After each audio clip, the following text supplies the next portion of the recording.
Piper. I am the Martian ambassador. Des Moines and all of Central Iowa, welcome to Mac's World Live.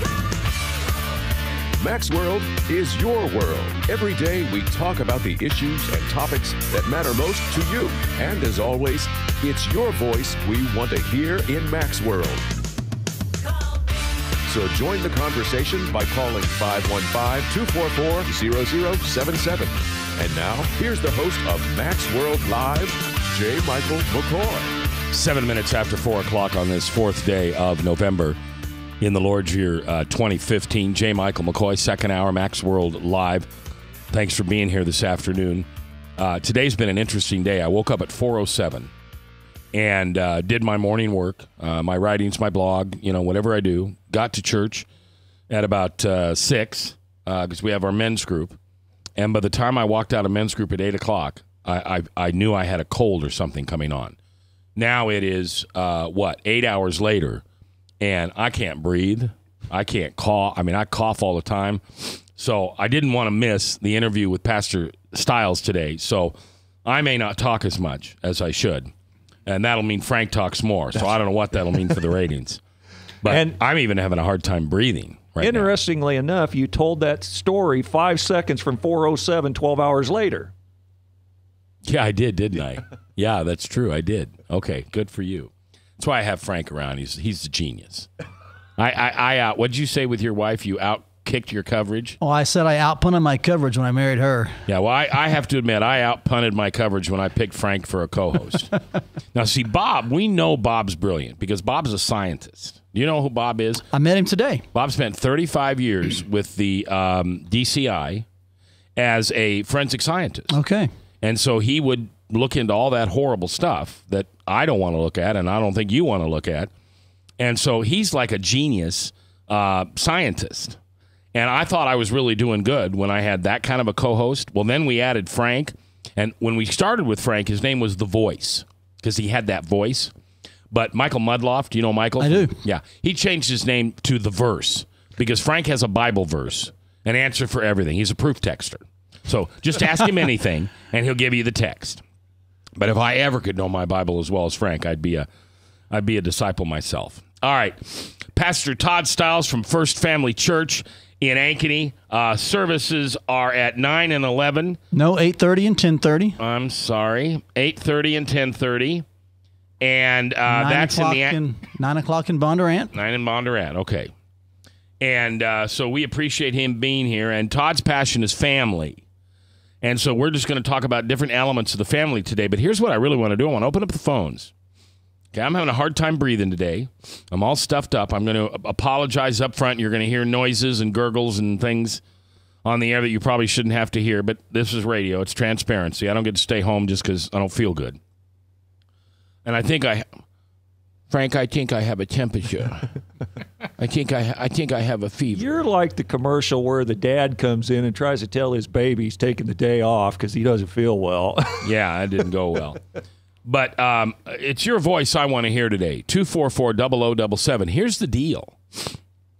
A lot of times I hear from men in my church that they can't go and talk to their pastor about a family situation because they're embarrassed. They don't want the pastor to look, if he talks to the pastor about what's going on in his marriage, you got to know when you're sitting there in church and the pastor's preaching, he's thinking about you. Now, I know that's not really the case, but that's what we feel. We feel that guilt. So Pastor Stiles and I are giving you the opportunity today to call in. You can use a fake name, just use the name Frank. And if you're a woman, use the name Francis. Is that really your first name, Francis? No. Okay, it is though, isn't it? Well, people have asked Franklin, Frank, Francois, Francis, and it's Frank. It's just Frank. So you can be Frank if you're a guy or Francis if you're a woman or whatever you want to do. But here's a chance for you to call up and ask a pastor who really focuses on family questions about your marriage, about your kids, about your relationships. And we don't, and I don't know if I've told you this, but I know I've told you this before. We don't use caller ID here. We purposely have a phone. Todd, you can see. We don't have any screen. I don't want to know who you are. I don't want to trace your call. If you call up and make some stupid threat, I can't find you. And it's not for the guys who wants to make the threat. It's the guy right now who's thinking, I mean, his marriage is falling apart. And he just can't figure out this thing with his wife, because we've been married 30 years, and it's been pretty good all these years. But now the kids are gone, and menopause has set in, and she's a different gal, and I don't know what to do, and I don't know who to talk to. Here's your chance. And Mac, let me 0077. Let me just say, if it's okay, I think one of the things that unintentionally happens in church is, we kind of come in our best appearances. You got to bring your kids in, or you bring your family in, and the tendency is to think everyone's good, and then you respond that way to questions. And so unintentionally, there's an environment of pretense that can develop. And often it takes someone just initially to kind of be vulnerable enough to say, you know what, we had a difficult week. Here's some things last month that happened we kind of had to get through as a family. And I just want everybody in our audience to know today that my wife and I have had our difficult moments. We've had to work through some serious issues. We haven't always agreed on things. I've had to apologize. You're not perfect? No. And your kids aren't perfect? And sometimes in the radio, we come as a guest, people think we're an expert. I'm not an expert. I just have a little bit of experience, and I'm willing to share some of that. So if they want to call in, I'd love to talk to them. Now, let's just clear. You're a pastor. I am. You're not perfect. That's obvious. Your kids aren't perfect. Nope. But your wife is. She's close. Let's say that. Okay. All right. Good. One of the things that I have found troublesome in my life is that I'm older than most of the pastors I deal with now, and as a layman, I've always wanted to seek a pastor who was elder to me, because I thought they had been in the trenches, had seen the things that I was up against at the time in my life, and I find it difficult to relate to younger pastors in issues of that nature, because I just don't know that they've been there long enough to really know the answers. So what would be your opinion on that? Do you appreciate an older, more veteran pastor when you have these issues and you want to come to somebody and say, hey, help me in my marriage? I do. I think that's an obvious, natural tendency is to appreciate someone older who's been down the road. I've got a couple of guys that I lean on in our church. They're former pastors. They're older. However, I think what you and I and other folks, as we grow older, have to realize and deal with is you, at some point, may not be able to find older people as quickly. And so you have to find, instead, some humility to say, you know what, I can learn from younger people. And truth is truth, regardless of how it's communicated. And so I'm not saying that your feelings are wrong. I just think you'll have to deal with those as you get older, because there'll be less people, Frank, that you can look to. Well, for instance, if you've got some problems with older children, and you're a father, you got some older children, and gee, this sounds familiar. And you're dealing with a pastor whose kids are all, let's say, he's got 3 or 4 kids under the age of 6. You just go, I don't know if this guy's been there long enough to know what I'm facing. Okay, that could be true experientially, but I think there is some wisdom. And maybe if he's your pastor, is going to him in a humble way and showing your spirit of humility and willingness to say, you know what, you are my pastor. I want to just talk about this. Who knows how God's Spirit may really empower him and anoint him at that moment to share truth that would benefit you. Does that make sense? Yeah. So I don't think we need to think there's always got to be an older person or we can't learn from them. I don't think that's what you're saying. No, not but at all. We have to be careful, because that can creep in. And then anybody below your age is out to be a dummy. That's just not a good place to be. No, and I would agree. You know, one of the nicest compliments I ever got, I have a lot of pastors on this show, and obviously I go to one church, and that's clear where I go to church. Everybody knows that. But I got some pretty good buddies that are pastors in other churches, and I had a pastor once tell me, I was joking about it, if you're not careful, I'm going to come join your church. The last thing you want me is an elder in your church. And I'll never forget this. He turned around and looked at me. He said, Mac, the reason I don't want you to join my church is because I need you as a friend. He said, I can call you up and tell you what's going on in my life. I'm not going to tell you who he is, but I can call you up and tell you what's going on in my life, and I don't have to worry that it becomes a discussion around the elder table or whatever the case may be. And that was one of the nicest compliments I ever got, because I didn't set out to do that. I love pastors. I honor you guys. One of my favorite movies in the whole world is Look Who's Coming to Dinner, the original one, when Spencer Tracy had Father Mike, who was an Irish Catholic priest, and they were best buddies. But he didn't go to his church. He was a Presbyterian. But they would go out and play golf and everything, because Father Mike needed some ears every once in a while to help him out with some stuff. So, well, maybe today we can be some ears for some people. I don't know. Yeah, 244-0077. You're welcome to call in. All right, so here's one of the things that haunts me. Proverbs 22:6. Direct your children onto the right path, and when they are older, they will not leave it. So see, I didn't do this. And Jesus didn't mug me until my son was 27 and my daughter was 22. And by then, here's the good news. The acorn doesn't fall far from the tree. The bad news is the acorn was messed up, broken. And two of my kids, and I love them dearly, they turned out just like the old Mac.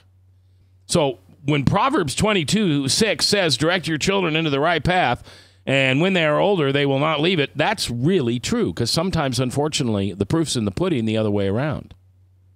So the question we ask is that a promise or a principle? And what you're saying, which I agree with, it's a principle that governs life.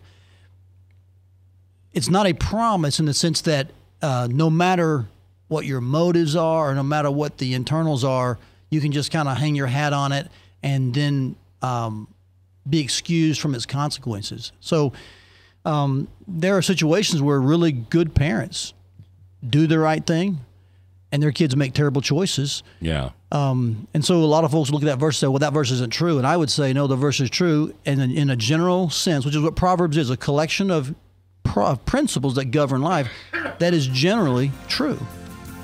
Frank, any other verses or? Well, we're going to take a break. Okay. Excuse me. And then when we come back, we'll let Frank come up with some verses. And I also want to talk about, I think it would be so hard if I was a pastor and one of my kids turned out to be a weenie. Just a heck raiser, trouble. The movie Footloose comes to thought. What's that like for pastors and their kids?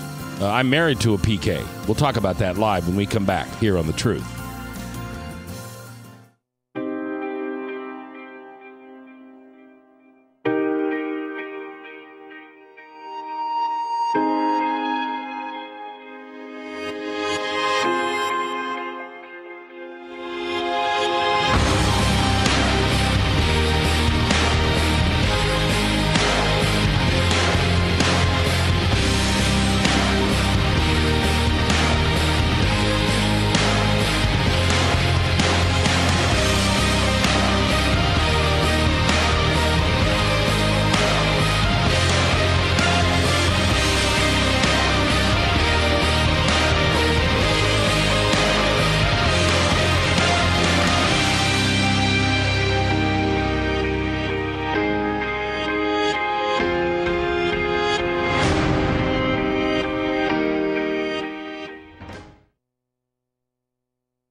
Credit cards are like grandkids. They love you, sometimes get out of control, and it's fun to get a new one. Who can stop them from piling on? Hi, I'm Tom Coates with Consumer Credit of Des Moines. At the end of the day, you can give these grandkids back, but you're stuck paying off bad credit card debt. We can help you put the fun back into using credit cards responsibly.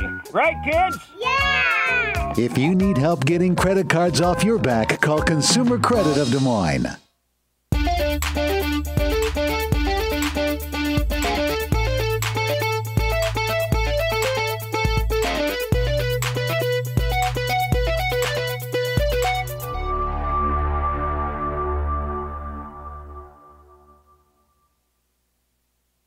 Hi, my name is David Burrier, your Hope Coach.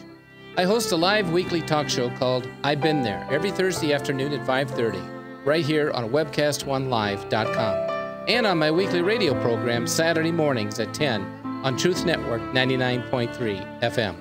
I interview common everyday people who have survived incredible life challenges and who testify to God's faithfulness in the midst of their storms. So join me as we bring a message of hope and encouragement. Everybody needs hope. I know, because I've been there. Whether you're 10, 25, 50, 80 years old and beyond, everyone needs to live within their means. I'm Tom Coates with Consumer Credit of America. For almost a quarter of a century, we've helped people of all ages learn to manage their personal finances to benefit them far into the future. When problems arise, we've got the experience you need to make those debt problems go away. Got financial problems? Call Consumer Credit of America. From the RE/MAX Real Estate Concept Studios, this is Webcast 1 Live. All right, 21 minutes after the hour of 4 o'clock, Max World Live on a Wednesday afternoon, the 4th day of November in the Lord's year 2015. We will be broadcasting live from the summit down at, not Wells Fargo, the event center. Event Center. Mm-hmm. This Saturday for about 6 hours. Steve Dace, myself, Frank, Bob, Tamara Scott, Shane Vanderhart, Brian Myers, Chris Roloff, a lot of people live down there. We hope you come in and stop in and say hi. All right. I'm not feeling well today if you just tuned in, so I'm sorry. I shouldn't be on the radio. I asked Pastor Stiles to come on, and I wanted to be here with him, and I've got another important engagement after this, so I got a runny nose and stuffy head, and I need Alka-Seltzer. What is it? Pop, pop, fizz, fizz. Oh, what a relief it is. Yeah, absolutely. You got it. So, all right. So, Pastor Stiles from First Family Church, 8:30 and 10:30 services in Ankeny, Magazine Road in Ankeny, just east of 69, and also a plant in Bondurant that starts at 9. Where is the plant in Bondurant? Morris Elementary. Morris Elementary. All right. And you guys are a Bible-based, non-denominational church. We're Bible-based, and we are affiliated with the Southern Baptist Convention, actually. Oh, you are? Okay. We like the way they do their missions, and so we affiliate with them. But in practice, it looks a lot like a non-denominational church. And they've just got great family programs. It's not called First Family because nobody else had the .com. Family comes first at First Family. And we would say that God's family is what comes first. That's the most important family you need to be a part of. Yeah. So today we're talking about family and situations with children and spouses, and here's your chance to call in. You can use a fake name. I don't care. If you've got something going on in your family or with your spouse or with somebody, a mother-in-law, boy, that's a heavy-duty name. Mother-in-law, in-laws, whatever, call in and ask Pastor Stiles. I'm not telling he's got the answer, but he's got an answer. And that answer may be exactly what God wanted you to hear, and he placed you in front of this radio, driving home, sitting at home, exercising, whatever you're doing. Maybe this is the first time you've ever listened to this radio station. Maybe you went to 98.3 and waited to hear some programming that you liked, and there was nothing there that you liked, and you pushed the scan button, and here you are. Now you're with us at 99.3. And you have been weighing heavy, some challenges. I mean, maybe your marriage is a wreck. Maybe your spouse has said, I want a divorce. Maybe one of your kids have said the worst thing a child can ever say to you, I hate you, Dad. I just hate you. And you just got to get it out. And maybe you can't go to your pastor. You know, kind of like you said, we go to church and we're all dressed up and we don't want to show any of our, blemishes. Well, here's a pastor who doesn't know you. We don't have caller ID, so call in and ask. God maybe put us right here before this radio and you in front of it to give you some relief from the challenges you're having at home. And if you want to make that call, that is at 515-244-0077. But going back to your train a child the way they shall go and they won't depart, that works both ways of the equation. It does. It's a principle. You're right. If you bend a child to evil, they're not going to depart from evil either. So I've read this analogy of a sapling. You can take a young sapling and bend a sapling into a pretzel. That defect will be there forever. It'll continue to grow, but it'll continue to grow with that defect. And I heard a minister use this analogy one time. It's about love, because you take you take a young unemployed guy that jumps on a boxcar train and he sees a load of tires. He grabs 4 tires for his car, tosses them off, and he's on his way. You give that same guy an education and knowledge, he steals the railroad. So it's not just about knowledge and education. There has to be, as Paul says, love. That's exactly right. And in the language of the Jewish people, that verse would read most literally, to train up our children according to their bent, or the way they're designed and made by God. And one of the reasons that raising children becomes difficult is when we don't really understand how they're made, how they're wired, maybe kind of their natural personality and tendencies, and we force certain things upon them when maybe there's a way to train them according to how they're made, because all of our kids are different. Does that make sense? And when that's considered, often instruction is received in a better way than if it's just forced the same way for every single child. Well, let me ask you a question that I think a lot of parents, I'll ask a question as a parent, a lot of parents face, is oftentimes we try to live out our childhood desires through our children. Yeah, the projection thing going on. We want them to be the piano expert. That we never were. That we never were. We want them to be the football star that we wished we could have been, but for the knee we blew out. So do you find a lot of, in your counseling, do you find a lot of parents and children that you have to deal with this issue? I personally don't find that a lot. I think it's happened. So no, I wouldn't say I find that a lot. I think it's pretty easy to spot, and you can kind of call it out. And most people that I've worked with, when they see it, they're just like, yeah, that's not wise. And they're really easily repent from that. What I think is the bigger issue is, well, then if I don't want to do that, what do I do? Well, I guess I'd refine the question by asking, do you have children that come to you with parents that have unreasonable expectations of them? I have previously. I think in the last 8 to 10 years, the last decade, what I find is the opposite. I think most parents have too low of an expectation. We live in a society where everyone gets a pat on the back for doing nothing almost. Most parents are afraid to call their kids to chores, to responsibilities, and to hold them to expectations. And what happens is you get kids who feel entitled. And we already deal with that in our culture, and that's exacerbated when in the home there's just praise for no reason at all. And I'm not talking about praise for character. I'm talking about praise for action. And I think that's what in the last decade, what I see more of is not enough expectations, to be frank with you. You think we're giving blue ribbons for too much? Well, I would say I like the commercial where the dad rips off the participant sticker off the trophy. I kind of get down with that pretty good. I think that's a problem. A lot of parents I hear that more of. And I think it's very healthy to have the right kind of high expectations. And in our family, you know, everyone's got a job, and it's been that way since about the time they can do something. And then that kind of increases, and it's just healthy. Okay, so Pastor Todd Stiles, First Family Church in Ankeny, Magazine Road, just east of 69, right there by the Viridian Credit Union. Services at 8:30, 10:30 on Sunday, 9 o'clock at Morris Junior High in Bondurant. Morris, right? Morris Elementary. Morris Elementary, okay. I'm the generation that raised the kids that got the medals for everything. Why? Why did I do that? I don't know. That's not a rhetorical question. I mean, when I was in school, man, I wasn't given nothing for nothing. I had to bust my butt for everything. Is that why I gave my kids participation medals? That may be. I think we have to realize history occurs in pendulum effects, doesn't it? We swing one way, yep, and then it goes back. We may be on the other end of that pendulum, and it may be swinging back in time. Seems like there's a span of time in which things are pretty balanced, and then it goes the other direction. Maybe that's what happened when you say your generation is there was a strike back against never being considered good enough or never being able to earn something. But let's not assume that the other extreme is better.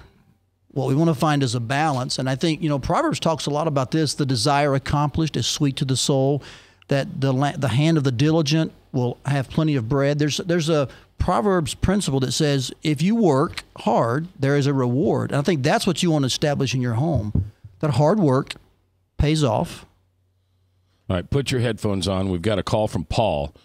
Paul, you're live in Mac's World on this Wednesday afternoon. How you doing, and what's your question for Pastor Stiles? Well, you just mentioned a little bit about discipline and stuff like that, raising a child to which it should go, right? Then I also hear this misused verse, spare the rod, spoil the child. There's no particular verse in the Bible that I've ever found that's even close to that does talk about discipline and stuff like this. But how is spanking in relationship to a fractured family? Everybody comes from different, just a hodgepodge family mixed together now, and now they're trying to come up with a discipline process for that. I'll listen off air if it's okay. Well, all right, Paul, thank you very much. So his question is, how do you institute discipline, especially the idea of spanking in a blended family? Did I hear that right? Yeah. I don't have any experience in a blended family. I would say that it has to start, first of all, with the mom and the dad, and they've got to sit and talk about their past, where they come from, what's associated with those kind of memories with the two sets of kids involved, and then establish if they're unified, typically they can move forward and be effective. I think that's the key thing that's got to happen. So I suspect the caller has probably done that, and maybe he's finding some disagreement maybe with that. And so I would take that very slowly. Yeah. Now, If you run to spanking, which I think done the right way can be effective, but is it done wrongly at times? Sure. And has it been ineffective? Sure.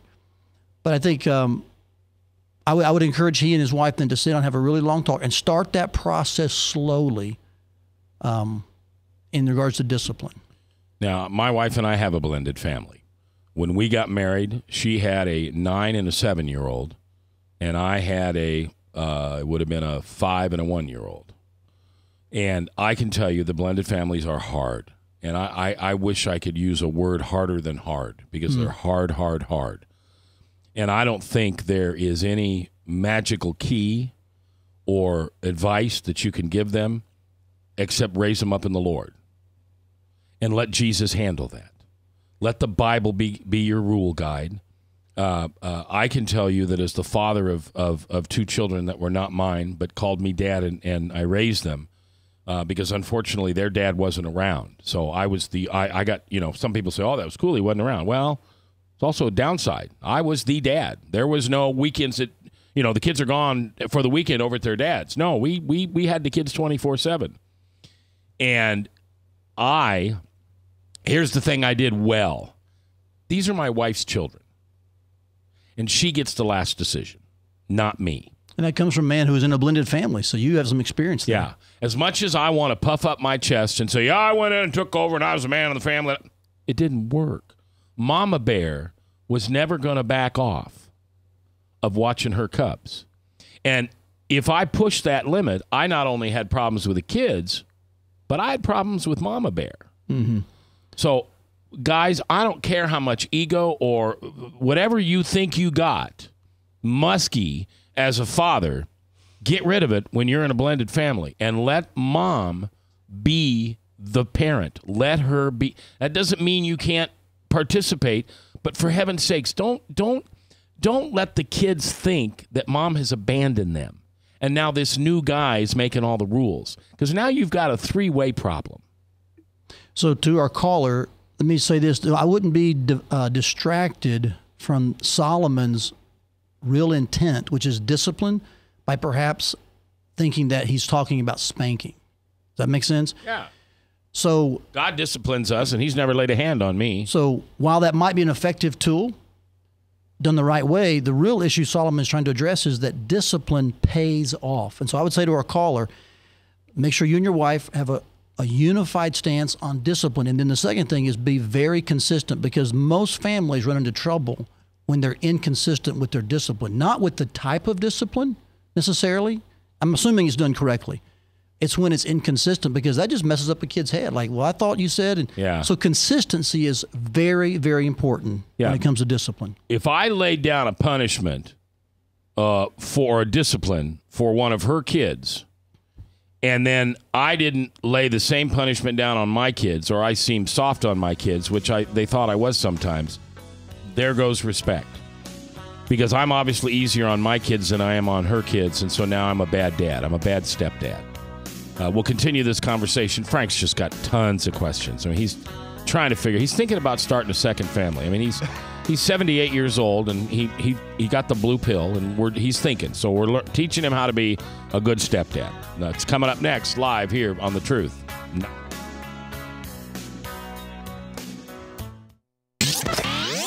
From the RE/MAX Real Estate Concept Studios, this is Webcast One Live. I'm Brian Leach, owner of Service Legends, and my position is Chief Talent Officer. I'm Nicholas Wonderscheid. I am Bernie Hobbs. And I'm the Service Manager. Marketing Director and Client Relations Manager. Everything that we do is about ensuring that we exceed your expectations. Our clients are important to us. 100% satisfaction. We're not just focused on heating and cooling. That's the easiest part of our job, actually, is fixing furnaces and air conditioners. Everyone that we come in touch with, we want to improve lives. Bottom line is, we've got our installation guarantees, 25% energy savings guarantee, comfort guarantee, temperature selection guarantee, property protection guarantee. 100% satisfaction guaranteed, fixed rate or it's free. All of those guarantees are backed up with a 100% money-back guarantee to hold ourselves accountable to making sure that you get what you're after. Just fixing the problem today. If they have another problem 5 days down the road, it's still fixed right or it's free. We use what's called straightforward pricing. Our technicians are going to give you an exact to-the-penny price on what it's going to take before they move forward with any repair. That way you know what to expect. It's the same price every day.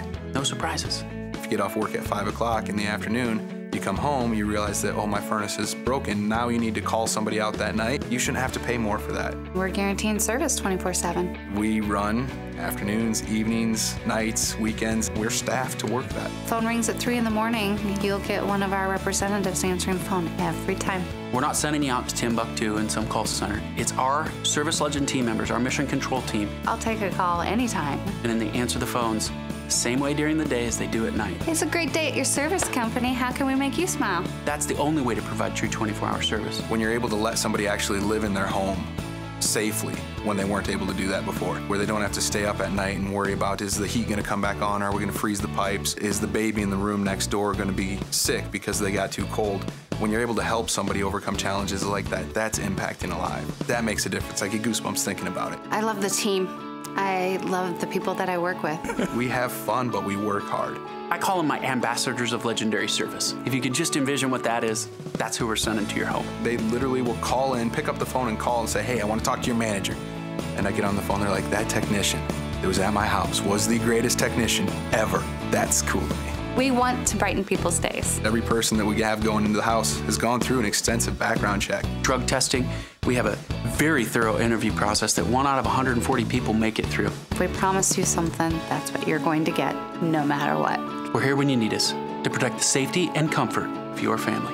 If you're not happy, we're gonna make it right. If we're willing to put 100% money back guarantee on what we do, what type of work do you think we do?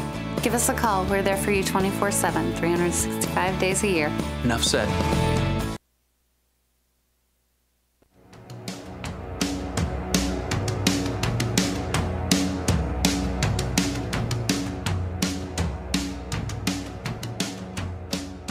.438:22 before the top. Salem Radio Network News at 5 o'clock, and then Hank, the Bible Answer Man, is on. 1-888-ASK-HANK is the number. I would encourage you to maybe call in now.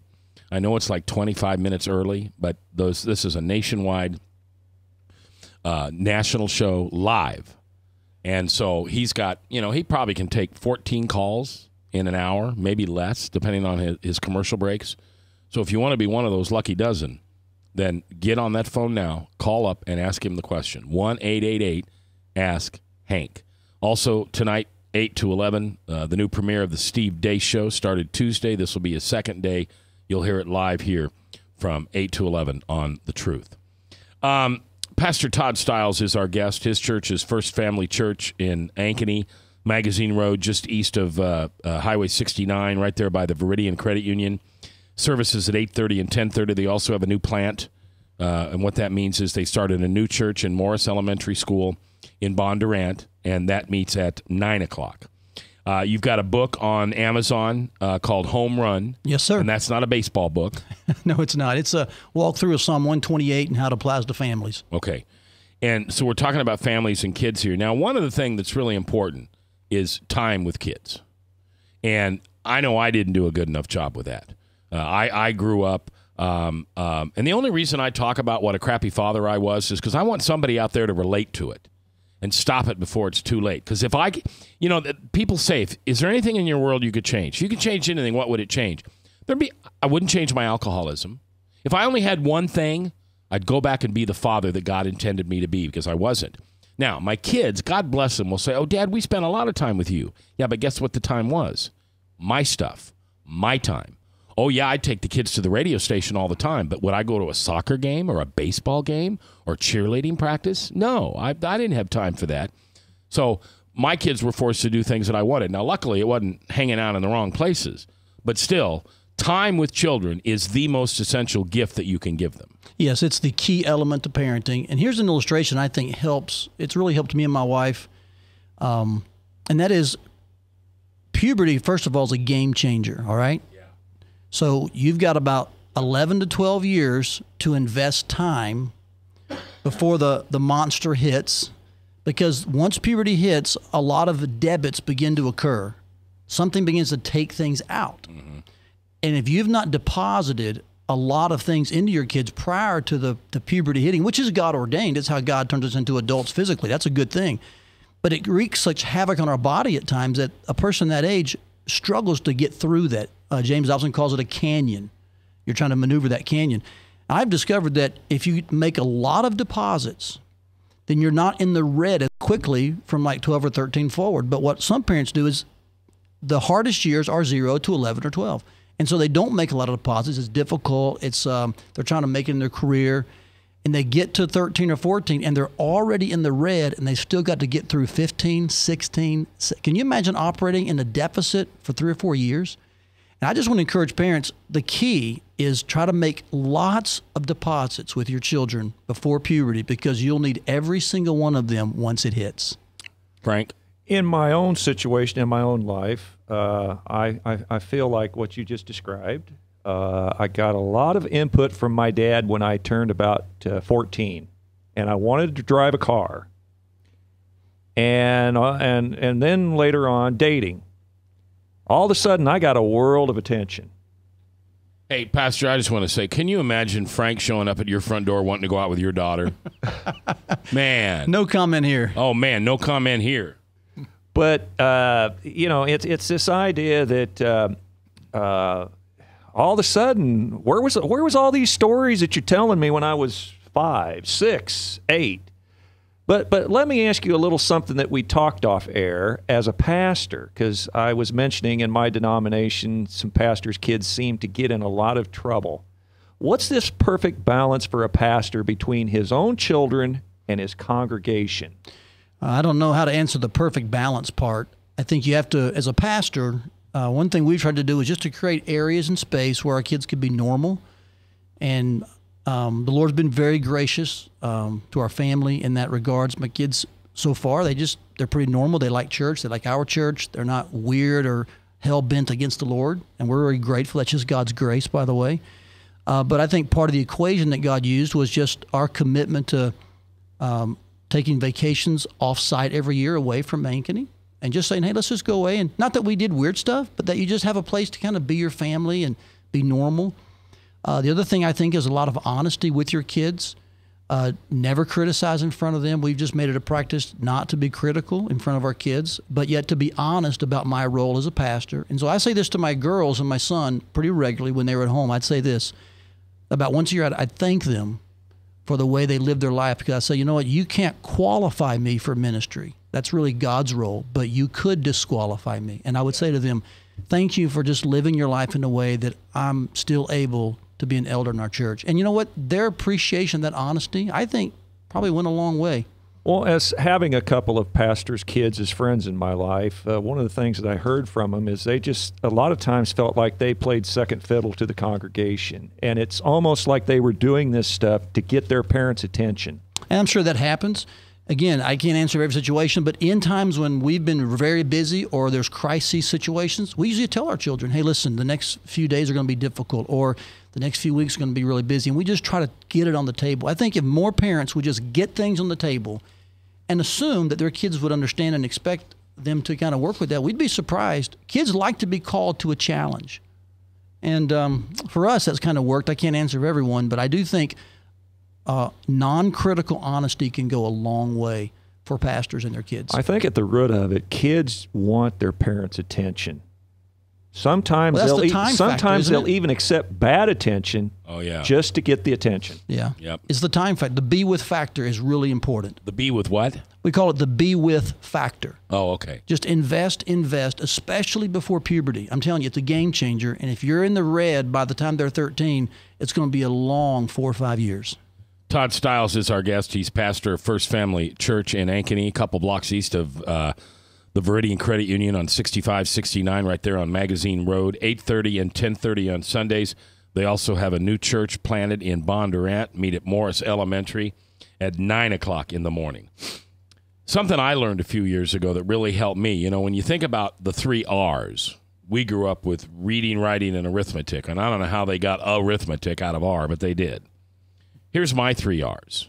Rules without relationship equal rebellion. It sure does. That really, really, really is true. If you don't have, and we'll talk about puberty, if you don't have a relationship with your child and you're prepared to walk through that difficult canyon of puberty, then your rules are going to equal rebellion, because the hormones are just going crazy. Everybody, there's two things I know about in life that are true: menopause and when kids go through puberty. That really is a change in the body that creates a chemical imbalance in the mind. And many times they never go back to the way they were before. Comments here, right? I think in your word about the 3 R's, that's true in relationships, Mac. So let's take a husband and wife. Yeah. We wouldn't say there are rules for that, but the truth is there are. Every couple has expectations. We can call them rules, things they expect from their spouse. And if there's no relationship, well, in that, then what you'll have is a wife or a husband will begin to rebel against that relationship, because, or what they consider to be rules, because they feel like, man, you're expecting these things, but there's no relationship. So that principle is just true.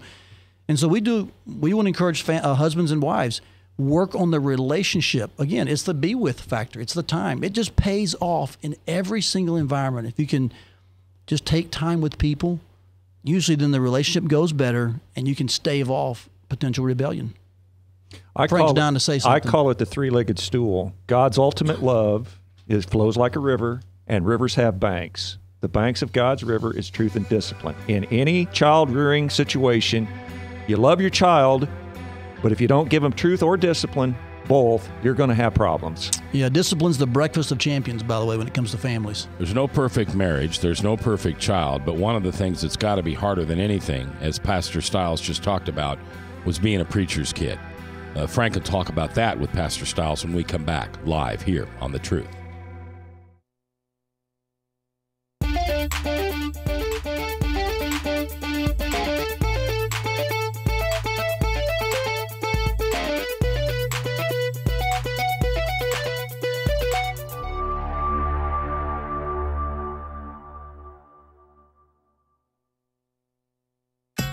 Credit cards are like grandkids. They love you, sometimes get out of control, and it's fun to get a new one. Who can stop them from piling on?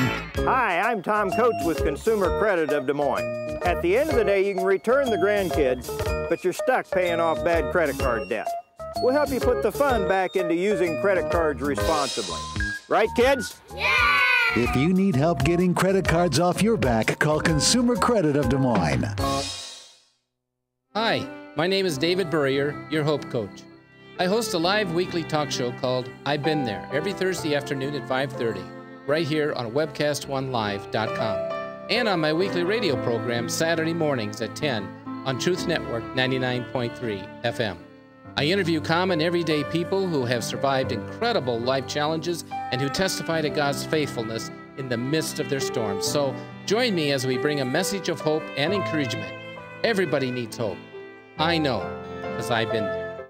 Whether you're 10, 25, 50, 80 years old and beyond, everyone needs to live within their means. I'm Tom Coates with Consumer Credit of America. For almost a quarter of a century, we've helped people of all ages learn to manage their personal finances to benefit them far into the future. When problems arise, we've got the experience you need to make those debt problems go away. Got financial problems? Call Consumer Credit of America. From the RE/MAX Real Estate Concept Studios, this is Webcast One Live.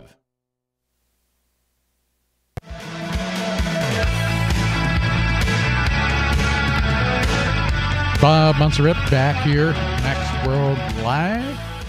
We've been talking to Todd Stiles, and Mac took off to try to get a little R&R, try to take care of his cold and work on that. Yeah, rest and relaxation. I know he has a meeting. But we were talking about the fact that you do a lot of counseling for various people that come. Are you the primary person, or do you have a staff? We have a staff, and we have a biblical counseling department. I'm the lead pastor, but we just love families and couples, so we'll mentor them and do a lot with that. But we have a good staff as well that does it, and a counseling department. Is that something that you advertise for people? I mean, do many people know you have that? I think it's an in-house ministry currently, and so it's available to our church family. Okay, but not. So we don't advertise that outside of those walls currently. Okay, and I was asking you during the break also about being a mandatory reporter, because I don't know if you've had any abuse situations that you've had to deal with, but that's certainly something that comes up, or bullying or relationship issues between husband and wife that are difficult to resolve. Yeah, I don't want to comment on situations, but we tell our staff, and we do consider ourselves mandatory reporters. Mm-hmm. Kids matter, families matter, safety matters, and so we're just going to be, we're going to do the right thing in those situations. That's Amen. Important. What was Mac talking about, Frank? About? Well, we were talking about pastors' kids, but I wanted to go back to the three-legged stool. I'm sure you've met fathers it's all about truth and discipline, but there's not much love there. Then you got parents it's all about love, and they shirk discipline. They might half-heartedly give truth, but they shirk discipline. A three-legged stool cannot stand on two legs. Mm-hmm. And we all know we all know living in Iowa what a river will do when it overflows its banks. It will cause destruction. So if you love a kid to death, but you don't offer him truth and discipline, love will be destructive. And so I've just brought up this analogy that a three-legged stool can't stand on two legs. So if you're going to love your children, you have to balance that off with godly truth, godly discipline.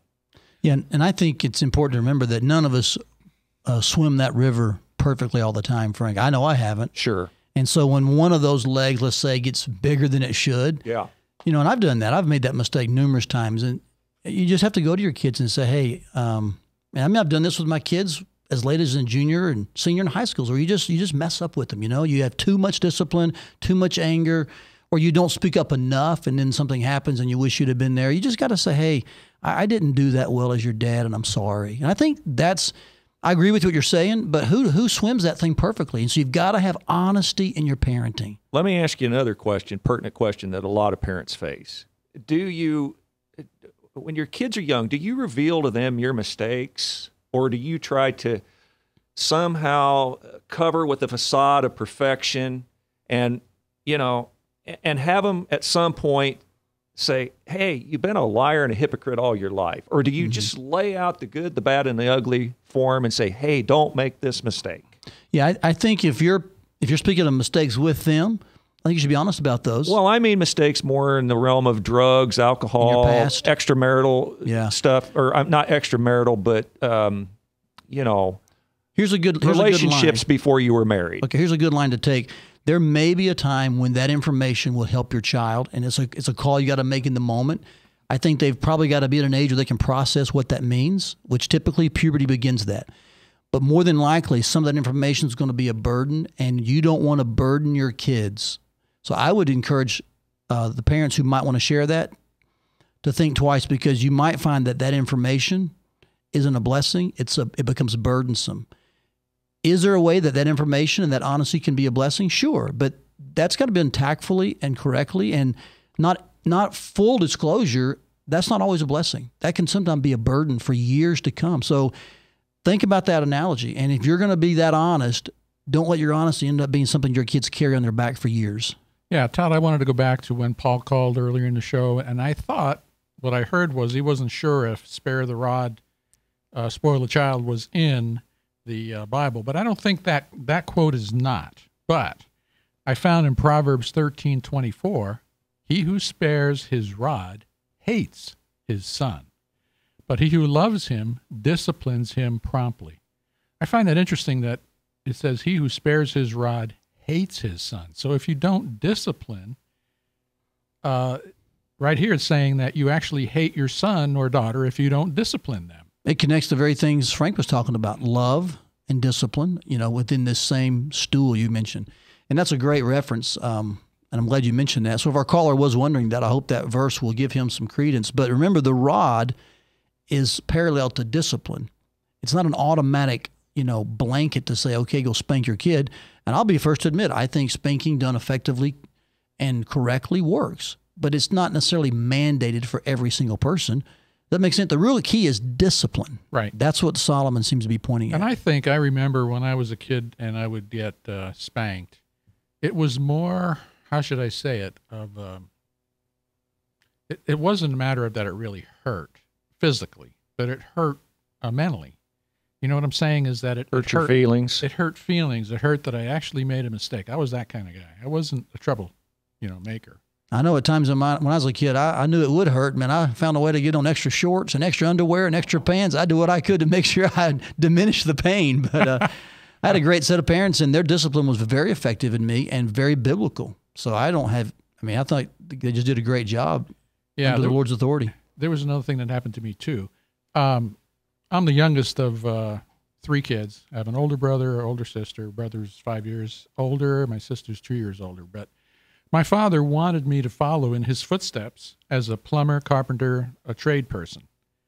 But I wanted to go to college. And he did everything he could to discourage me from being or, going and applying to college. He would say, you're not cut out for college. You shouldn't do it. You should be doing a trade. That's where you really need to be. That kind of thing. But I still ignored that and went to college.